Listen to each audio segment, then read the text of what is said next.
तो hello guys, कैसे आप सब लोग। उम्मीद करता हूँ सबको ही बढ़िया होंगे। आज हम लोग एक नया टॉपिक में बात करने वाले हैं। तो आज का जो हमारा टॉपिक है वो है राजा राम मोहन राय। हम लोग इनके बारे में जानेंगे और साथ ही इनका जो जन्म कहाँ पे हुआ है, निधन हुआ कैसे व्यक्ति है, इन बारे में जो है हम जान लें। तो आइए बिना की टॉपिक क्लियर करते हैं। तो आप लोग देख सकते हो मैं नोट्स तैयार किया हूँ, उसको पढ़ूँगा और साथ ही इसमें बताऊँगा कि इनमें जो है क्या क्या जो है बातें छिपी हुई हैं।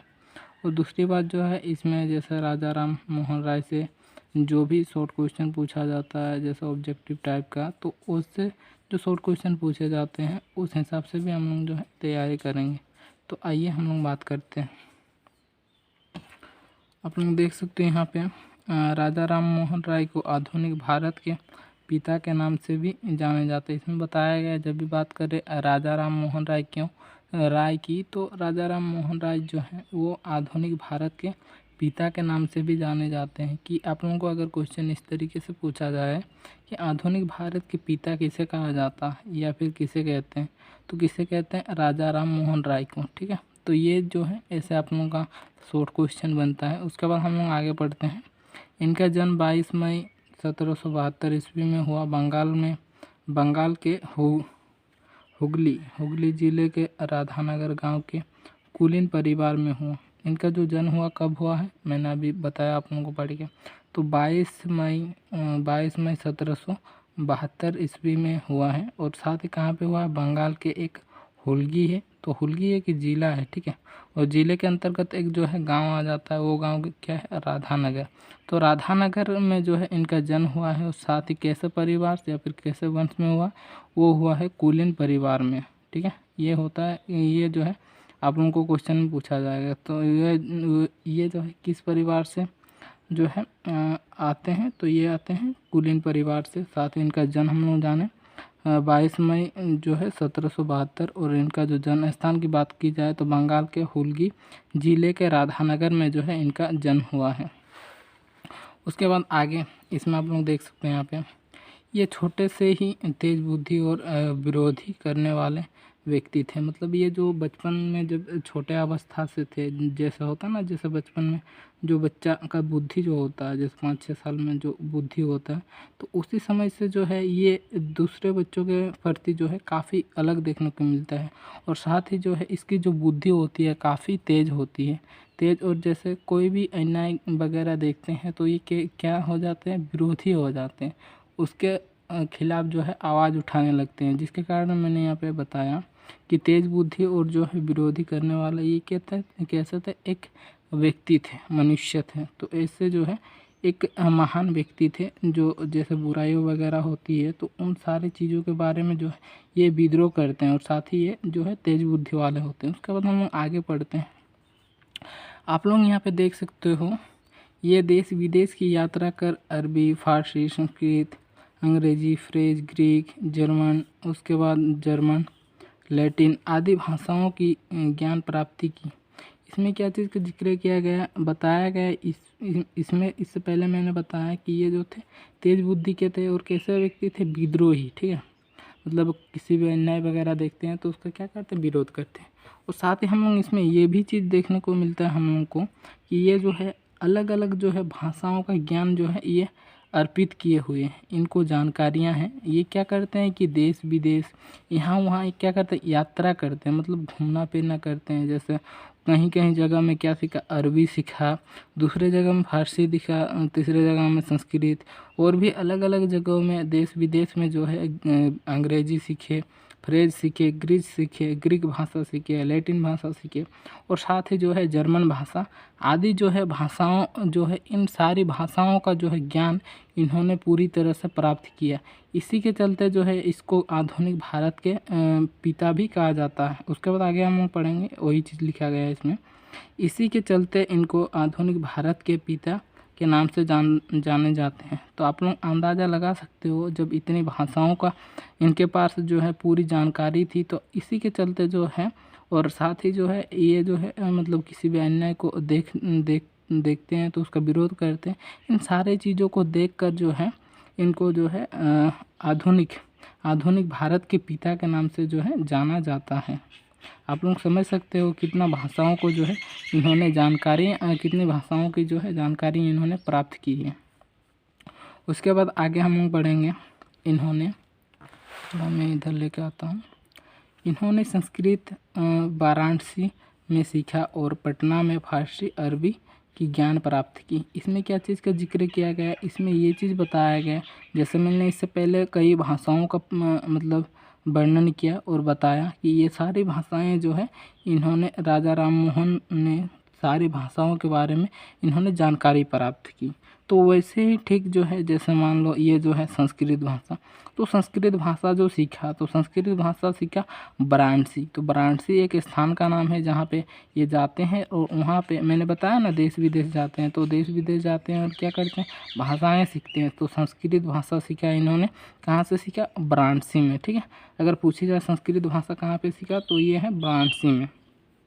उसके बाद जैसे आप लोग देख सकते हो वो सीखा। उसके बाद पटना में जो है फारसी और अरबी, मतलब जब वो कहाँ गए थे, वाराणसी गए। वाराणसी उसके बाद जो है देश विदेश मतलब घूमते रहते थे, जिसके कारण उन्होंने काफ़ी जो है भाषाओं की ज्ञान प्राप्ति कर ली, जिसके कारण जो है पटना भी जाते हैं और पटना में क्या करते हैं, फारसी और अरबी भाषा जो होती है वो भी उनको वो चीज़ जो है ज्ञान प्राप्ति हो जाती है, और साथ ही जो है फारसी और अरबी भाषा का भी उसको ज्ञान है।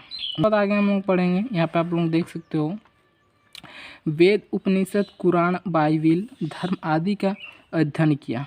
इसने जो है भाषाओं का ही अध्ययन नहीं किया और साथ ही जो है भाषाओं को नहीं जाना, हालांकि ऐसे बहुत सारे जो है चीज़ों को इन्होंने जाना, जिसके कारण जो है हम लोग बोल रहे थे ना कि इसको जो है आधुनिक भारत के पिता कहा जाता है। देख सकते हो आप लोग, मैंने अभी बताया कि इसमें जो है जैसे वेद हुआ, उपनिषद हुआ, कुरान हुआ, बाइबिल हुआ, धर्म आदि का जो है अध्ययन किया करते थे। तो इन सारी चीज़ों के बारे में ना राजा राम मोहन राय क्या करते थे, ज्ञान प्राप्ति करते थे। इन्होंने वेद पढ़ा, उपनिषद पढ़ा, कुरान पढ़े, बाइबिल पढ़े और धर्म के बारे में भी जो है इन्होंने पूरी तरह से जो है अपना अध्ययन किया। तो इसी के चलते जो है इसको आधुनिक भारत के पिता के नाम से भी जाना जाता है। उसके बाद आप लोग आगे देख सकते हो, इसमें ये चीज़ पूछा जाएगा कि ये जो थे राजा राम मोहन राय को किन किन चीज़ों का जो है ज्ञान प्राप्ति था, जैसे किन किन चीज़ों का अध्ययन किया।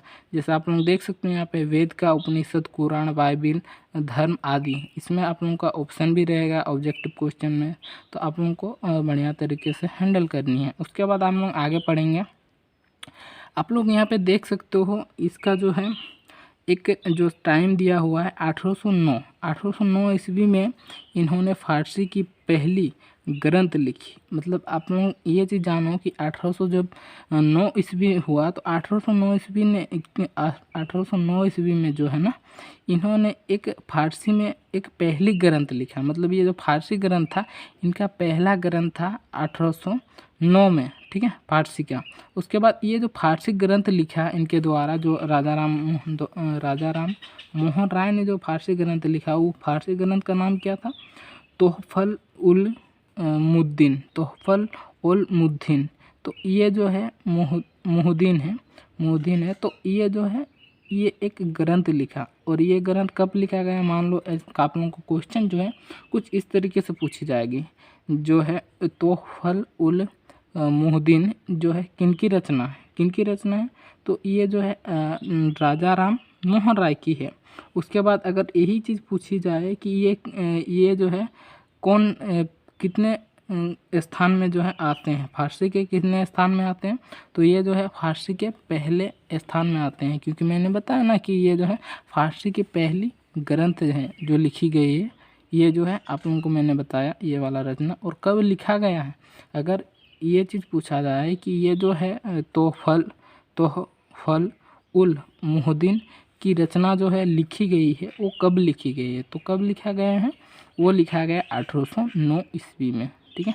और ये जो लिखा गया तोहफल उल मुहद्दीन, तो इस रचना के अंतर्गत जो है क्या क्या चीज़ें देखने को मिलती है, इस पर भी जो है हम लोग बात करेंगे। आप लोग यहाँ पे देख सकते हो, मैं आगे पढ़ता हूँ इसमें क्या लिखा हुआ है।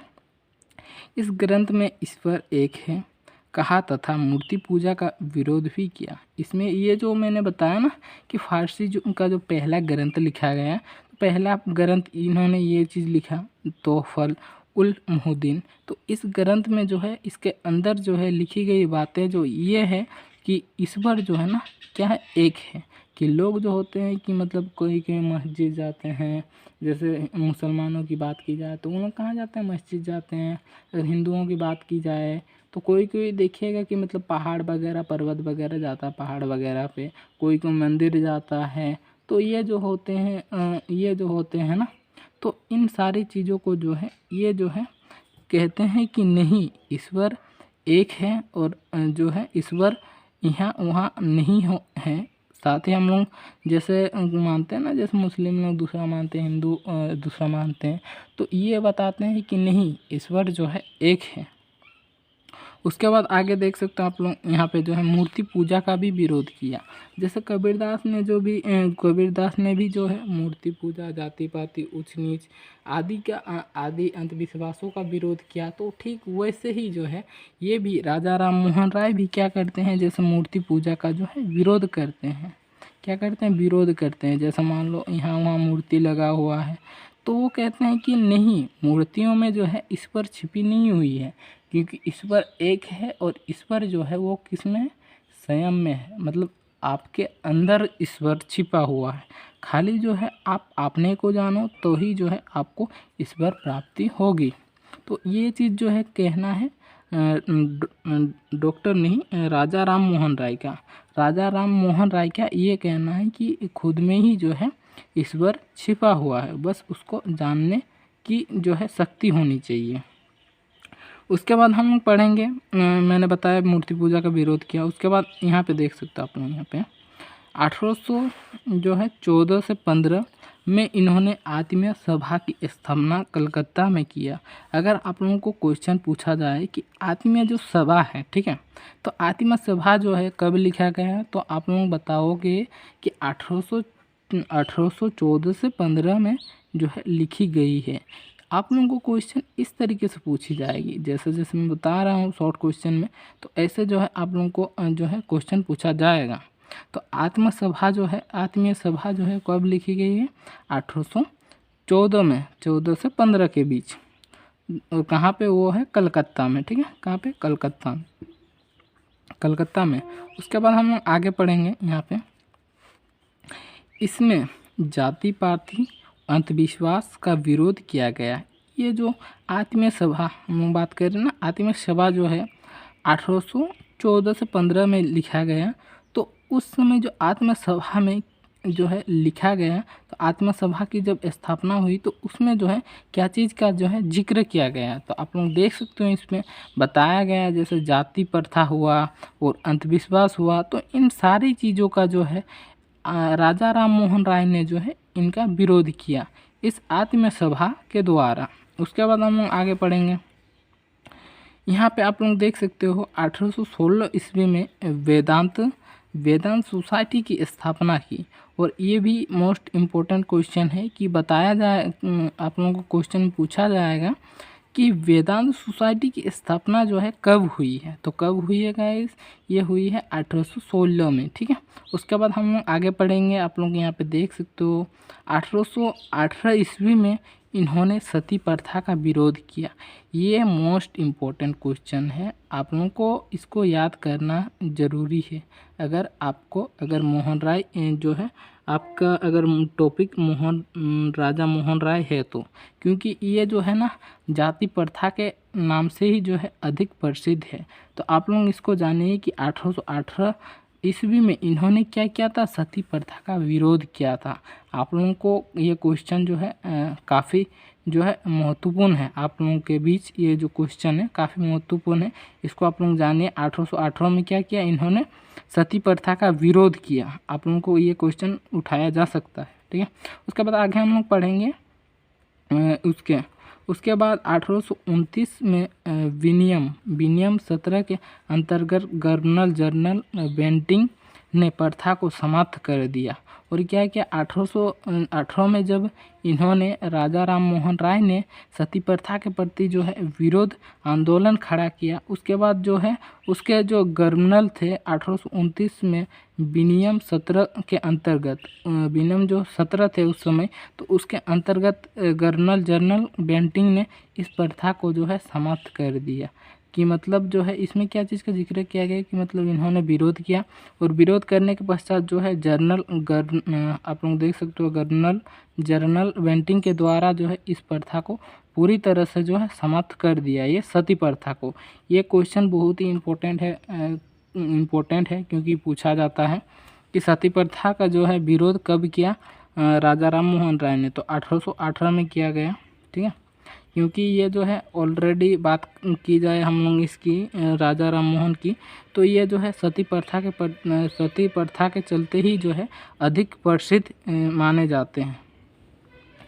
उसके बाद हम आगे पढ़ेंगे। यहाँ पे आप लोग देख सकते हो, कहा जाता है कि राजा राम मोहन राय के भाई जगमोहन का निधन हो जाता है, तब उनकी पत्नी को सती प्रथा में प्रवेश करने का आदेश देते हैं। इसमें बताया जाता है कि मतलब कहा जाता है कि ये जो है इनके एक भैया थे, तो इनके जो एक भैया थे वो कौन थे, वो थे जगमोहन। ठीक है, इसमें जो है आप लोगों को क्वेश्चन पूछा जा सकता है इनके जो है भैया कौन है, तो जगमोहन है। तो जगमोहन की जब मृत्यु हो जाती है तो उनकी जो पत्नी होती है, ठीक है, तो उनकी पत्नी जो है क्या करती है, नया साड़ी लेती है, और उसी में जो है सती प्रथा के लिए जो है सब कोई उसको आदेश देते हैं। सती प्रथा का मतलब होता है जैसे कोई भी जो है मर जाते हैं और उनकी जो पत्नी होती है, तो पति मरने के बाद जो है पत्नी को भी उस अग्नि में जो है जलना पड़ता है, तो इसी चीज़ को जो है कहा जाता है सती प्रथा।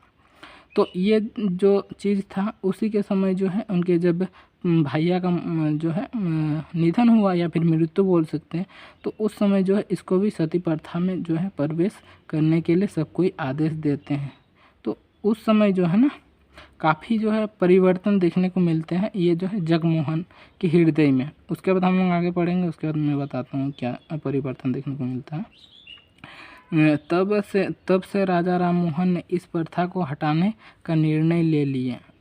तब से क्या इस प्रथा को हटाने का निर्णय ले लिया। आगे पढ़ते हैं हम थोड़ा।